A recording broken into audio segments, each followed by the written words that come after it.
Nah, sebelumnya, Assalamualaikum warahmatullahi wabarakatuh. Salam dan bahagia. Salam, Pak. Waalaikumsalam warahmatullahi wabarakatuh. Nah, ini gimana ini kabarnya? Baik semua? Alhamdulillah baik. Ya, siap. Terima kasih. Nah, jadi untuk mapel kita hari ini yaitu tentang pengukuran teknik. Nah, jadi gini, sebelum memulai pelajaran, alangkah lebih baiknya kita berdoa terlebih dahulu. Nah, untuk ketua kelas, ini siapa ini? Mas Warda atau Mas Ardifani? Mas Ardi. Pak, Mas Warda. Pak, Mas Warda. Ini kok rebutan ini? Gimana ini? Dan saya aja. Ayah, Mas Ardifani ya. Saya kan Monggo silakan Mas Ardifani, silakan dipimpin doa. Oke. Sebelum kita melanjutkan ke pelajarannya Bapak Alvin, kita berdoa terlebih dahulu. Berdoa menurut agama dan keyakinan saya, berdoa mulai.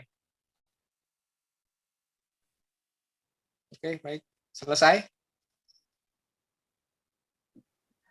Nah, kita lanjut ya. Sebelum kita lanjut, saya ingin tahu domisili kalian itu di mana aja, tempat tinggalnya. Nah, tempat tinggal kalian, dari Mas Ardifani, ini di mana ini? Saya asli Jogja, Pak. Oh, Jogja. Nah, siap. Ya. Untuk Mbak Adila? Di Gunung Kuning, Kak. Oh, Gedong Kuning. Siap, siap. Ini untuk Mas Fajar. Mas Fajar. Ini Saya Surabaya. Oh, Surabaya. Oh ya. Ya, Pak. Ya. Nah, jadi untuk inti dari mata pelajaran kita kali ini, saya udah nggak usah sebutin ya untuk kompetensi inti dan kompetensi dasarnya. Yang penting dari tujuan pembelajaran kita, yaitu siswa itu mampu menggunakan alat ukur dan mengukur alat teknik. Nah, bisa mempraktekkan pada benda kerja gitu. Nah, oke. Langsung saja kita mulai ya. Saya share screen. Izin share screen ya, Mas Mbak. Silakan, Mbak. Nah, sebelumnya perkenalkan, nama saya Alvin Amirullah dari Prodi PVTM dari Universitas Sarjana Wiyatata Mahasiswa. Nah, kali ini saya akan menjelaskan kepada kawan-kawan siswa semua tentang materi pengukuran teknik. Nah, pertama kita langsung saja. Nah, definisi pengukuran teknik. Nah, pengukuran dalam arti yang umum adalah membandingkan suatu besaran dengan besaran acuan atau pembanding. Pengukuran teknik merupakan suatu ilmu untuk melakukan pengukuran karakteristik suatu benda ukur di bidang teknik dengan alat yang tepat dan cara yang tepat. Nah, ini tujuan pembelajaran kita ini. Nah, agar siswa mempunyai pengetahuan secara teoritis tentang pengukuran, dan kemudian mampu mempraktikkan benda kerja atau pengukuran pada benda kerja. Nah, alat ukur teknik. Yang pertama yaitu jangka sorong. Nah, untuk materi kali ini kita membahas jangka sorong terlebih dahulu. Nah, apa itu jangka sorong? Jangka sorong adalah alat untuk mengukur panjang diameter luar maupun diameter dalam suatu benda. Selain itu, bisa juga digunakan untuk mengukur kedalaman lubang atau bangun ruang, misalnya tabung. Nah, jangka sorong lebih dipakai untuk mengukur benda yang ukurannya kecil dan nggak bisa diukur pakai penggaris. Jadi, bisa dibilang tingkat ketelitian jangka sorong lebih tinggi dari penggaris. Seperti itu. Lanjut ke bagian-bagian jangka sorong. Nah, ini untuk bagian-bagian jangka sorong. Nih, ini untuk yang pertama itu ada rahang dalam. Nah, rahang dalam yang ini ada baut pengunci, dan ini ada skala utama, ada tangkai kedalaman, dan skala nonius, dan ada rahang luar. Nah, ini kan di bagian yang paling atas ini. Ini kan yang skala paling bawah, ini kan adalah skala nonius. Nah, ini ukurannya milimeter. Nah, kalau yang atas ini belum Ya, ini kan ada garis-garisnya. Ada yang tahu sebelumnya? Gimana? Udah pada tahu belum? Ini ukurannya berapa ini? Maksudnya pakai inci atau pakai mili yang paling atas ini? Halo? Pakai? Halo Pak, maaf ini saya sinyalnya agak terpadat-padat ya. Oh Soalnya iya. ini nggak tahu ini. Oh ya, nggak apa-apa. Ini Mas Ardika nih. Ini coba. Ini yang paling atas ini pakai inci atau mili?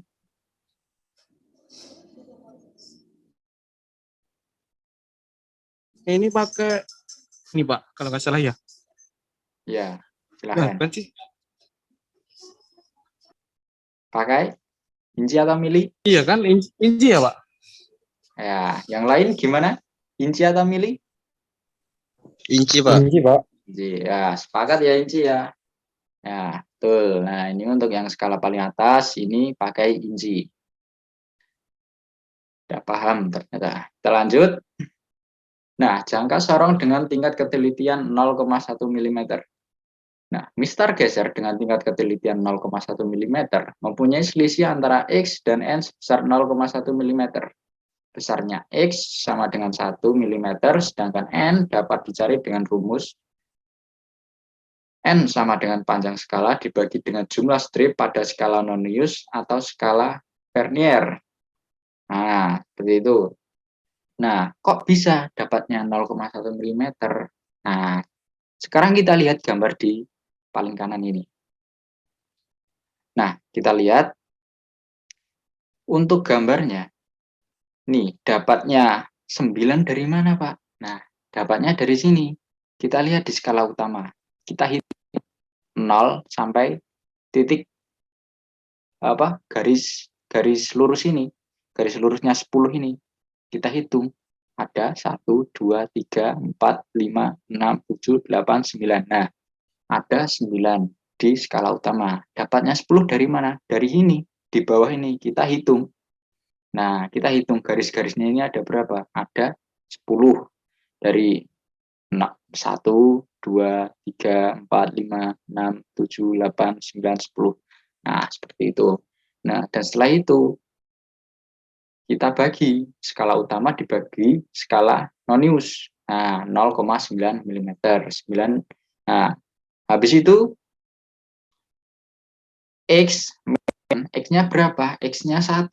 Nah, habis itu min-nya berapa? Yang tadi 0,9 mm, jadi ketemu 0,1 mm. Nah, seperti itu. Sampai di sini paham? Paham Pak, paham. Oke, siap. Lanjut ya. Jangka sorong dengan tingkat ketelitian 0,02 mm. Nah, mistar geser dengan tingkat ketelitian 0,02 mm mempunyai selisih antara X dan N sebesar 0,02 mm. Besarnya X sama dengan 1 mm, sedangkan N dapat dicari dengan rumus panjang skala utama dibagi dengan jumlah strip pada skala Nonius. Nah, itu. Kok bisa 0,02 mm? Sama seperti tadi. Kita lihat di skala paling bawah ini. Nah, skala yang milimeter. Skala Nonius. Nah, ini jumlah stripnya kan berbeda dari yang tadi. Nah, ini tadi ada 20. Nah, dan ini ada berapa ini? Ada 50. Nah, seperti itu. Ini untuk skala Noniusnya. Dan di skala utamanya ada berapa? Kita hitung. Nah, ini garis lurusnya di 0 ini. Ini berapa garis lurusnya? Di 49. Nah, seperti itu. Maka didapatkan tingkat ketelitian mistar geser yaitu 0,02 mm. Nah, sampai di sini paham? Ada yang perlu ditanyakan? Baik Pak, paham. Untuk sementara belum ada yang ditanyakan. Kan nggak tahu kalau yang lain gimana Pak. Gimana yang lain? Mas Wahyu, ada Izin bertanya Pak. pertanyaan? Oh ya, silahkan. Pak, kok di punya saya tingkat ketelitiannya nggak jumpa di nol ya, Pak? Oh, oh ya. Nggak memiliki titik terang gitu, Pak. Nah, sudah. Ya, Oke, Pak. ini. Jadi, Oh ya Pak, boleh tanya lagi? Boleh oh ya, tanya, boleh tanya. silakan. Ini mengait tentang perawatan skitmat sih Pak. Nah itu Ya. bagaimana ya Pak? Perawatan yang recommended atau yang baik itu? Nah, ini. Nah, oke, kita mulai jawab dari Mas Wahyu dulu. Nah, jadi untuk yang jangka sorong yang garisnya tidak di nol, nah, itu kemungkinan jangka sorongnya sudah rusak. Nah, sudah mengalami kerusakan. Nah, jadi untuk jangka sorong yang valid, nah, ini harus garisnya itu harus lurus. Nah, harus lurus di sini. Nah, ini itu harus lurus. Nah, maka sebelum melakukan pengukuran, kita melakukan kalibrasi terlebih dahulu. Nah, seperti itu. Nah, ini harus lurus. Begitu ya, Mas Wahyu? Siap, Pak. Siap. Nah, Berarti saya harus sekarang, mengganti jangka sorongnya dulu ya, Pak? iya, seperti itu. Oh, siap. Nah, sekarang kita ke pertanyaannya Mas Ardifani. Nah, bagaimana cara perawatan jangka sorong? Nah, jadi seperti ini. Untuk perawatan jangka sorong itu yang pertama. Nah, kita setelah menggunakan jangka sorong, kita tempatkan di tempat yang selalu yang baik. Nah, misal seperti ini, setelah kita menggunakan jangka sorong, kita harus bersihkan terlebih dahulu. Nah, caranya gimana? Nah, kita pakai vaselin atau alat lain. Nah, lalu disimpan ke tempat semula. Kok pakai vaselin? Biar apa? Biar bersih. Nah, setelah menggunakan jangka sorong, untuk mengukur benda itu kan kotor. Nah, nanti pembersihan menggunakan vaselin atau yang lain. Nah, agar bersih. Lalu nanti ditempatkan di tempat yang semula. Nah, seperti itu. Yang kedua, untuk yang kedua itu jangan ditempatkan di tempat yang bergetar. Nah, nanti gimana? Nah, nanti akan mempengaruhi pada tingkat ketelitiannya. Nah, nanti bisa saja seperti pada kasusnya Mas Wahyu tadi. Nah, titik nolnya nanti itu tidak tidak segaris. Jadi titik nol di skala utama dan di skala nonius itu tidak sama. Itu. Nah, dan yang nomor 3, nah, mur atau baut pengunci. Nah, ini mur ya. Ini mur atau baut pengunci setelah dipakai. Nah, itu dijaga dan jangan sampai hilang. Ini penting ini untuk mengunci benda kerja. Nah, seperti itu. Gimana Mas Ardifani? Bisa dipahami? Bisa Pak. Terima kasih banyak Pak atas Nah, informasinya, jawabannya. ya, terima kasih. Mungkin yang lain sudah atau cukup? Cukup, Pak. Oke, cukup. Kita lanjut ke slide berikutnya. Nah, sekarang contoh soal. Nah, saya mau tanya nih. Ini untuk gambar yang sebelah kiri, ini tingkat ketelitiannya berapa?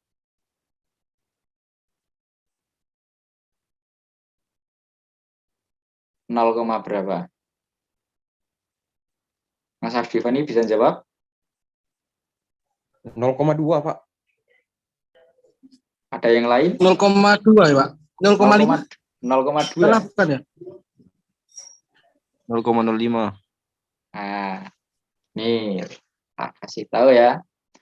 Oke, jadi untuk tingkat ketelitian di bagian benda gambar di sebelah kiri. Nah, kita lihat nolnya. Kita lihat garis di skala nonius. Nah, ada berapa garis ini? Ada 20. Nah, kita samakan dengan di sini. Nah, ini kan ada 20 kan. Nah, kita pakai ini. Nah, makanya kita sebelum menentukan tingkat ketelitian jangka sorong, kita lihat skala non-use-nya. Nah, skala yang paling bawah ini. Nah, ini ada berapa? Ada 20 garisnya. Nih, ada 20, dihitung garisnya. Seperti itu. Dihitung sampai sini. Dari 0 sampai 10. Nah, ada 20. Habis itu, skala. Nah, habis itu, di skala utamanya ada berapa ini? Ada 39, seperti yang saya jelaskan tadi. Nah, maka hasilnya ini 0,09. 0,05 tingkat ketelitiannya. Nah, seperti itu ya menentukan tingkat ketelitian. Nah, sekarang kita lanjut ke soal. Nah, untuk kasus soal yang nomor 1 ini, nah ini kok bisa di skala utamanya itu 12? Gimana? Nah, kita lihat di lingkaran berwarna merah ini. Nah, ini sebelum di garis 0 di skala utama berapa? Berapa garis ini?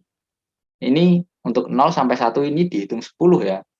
Nah, 0 sampai ini dihitung 10, habis itu nah selebihnya ada berapa garis? Ada 2, 1, 2. Nah, ini sudah tidak dipakai selebihnya karena lebih dari garis 0 ini. Nah, maka didapatkan 12 mm. Dan skala non-use-nya berapa? Kita lihat di anak panah ini, berwarna merah ini. Kita hitung 1, 2, 3, 4, 5. Maka didapatkan skala non-use-nya 5 mm. Nah, habis itu gimana perhitungannya? Nah, untuk di skala utama 12 ditambah 5 dikali 0,05. Nah, kita kalikan terlebih dahulu. 5 dikalikan 0,5, tingkat ketelitiannya tadi. Nah, habis itu ketemulah 0,25, maka dijumlahkan 12 ditambah 0,25, maka didapatkan 12,25 mm. Nah, seperti itu. Sama untuk di kasus yang di gambar 2 ini, cuma perbedaannya tingkat ketelitiannya ini menggunakan tingkat ketelitian 0,02 mm. Nih, kita lihat garisnya. Nah, kita lihat garisnya ada berapa garis ini? Ada 50 garis. Nah, seperti itu. Maka didapatkan hasil 3,76 mm. Perhitungannya sama seperti yang tadi. Cuma perbedaannya perkalian di tingkat ketelitian. Nah, itu ya. Habis itu, oh ya, sebelumnya ada yang ditanyakan? Paham sampai sini? Paham, Pak. Izin bertanya, Pak. Ayo, silakan. Untuk minggu depan itu kita praktek apa masih teori ya, Pak? Nah, terima kasih Mas Ardivani. Pertanyaan yang bagus. Nah, untuk minggu depan, nah sesuai dengan tujuan pembelajaran kita hari ini, nah yaitu mahasiswa harus mampu mempraktikkan pada benda kerja. Nah, maka untuk minggu depan kita langsung praktek di lab. Nah, seperti itu. Itu ya Mas Ardivani, untuk minggu depan kita langsung praktik. Kita nanti buat kelompok. Nah, nanti untuk kelompoknya, Baik, Pak. Terima kasih. nanti untuk kelompoknya kita gimana? Saya yang menentukan atau teman-teman yang menentukan? Menentukan sendiri saja, Pak. Oh, Fleksibel ya, aja, Pak. Fleksibel aja. Nah, terima kasih. Nah, ini untuk latihan soal nanti kalian pelajari. Ini jangan lupa di screenshot atau nanti saya kirimkan di GC juga nggak apa-apa. Nah, saya kasih waktu 10 detik untuk men-screenshot.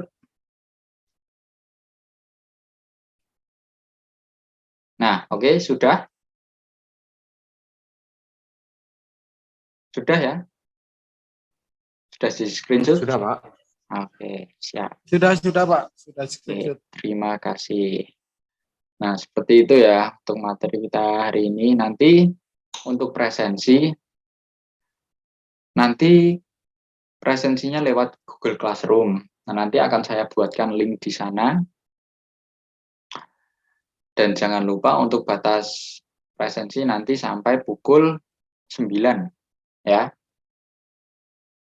Oke, paham? Paham Pak, paham. Oke, siap. Terima kasih. Oke, mungkin cukup sekian. Cukup ya, kita cukupkan hari ini ya. Cukup, Pak. Cukup Oke, Pak. terima kasih. Cukup. Saya tutup. Akhirul kalam. Wassalamualaikum warahmatullahi wabarakatuh. Salam. Waalaikumsalam Salam. warahmatullahi wabarakatuh. Salam, Pak. Oke, silakan bisa live meet.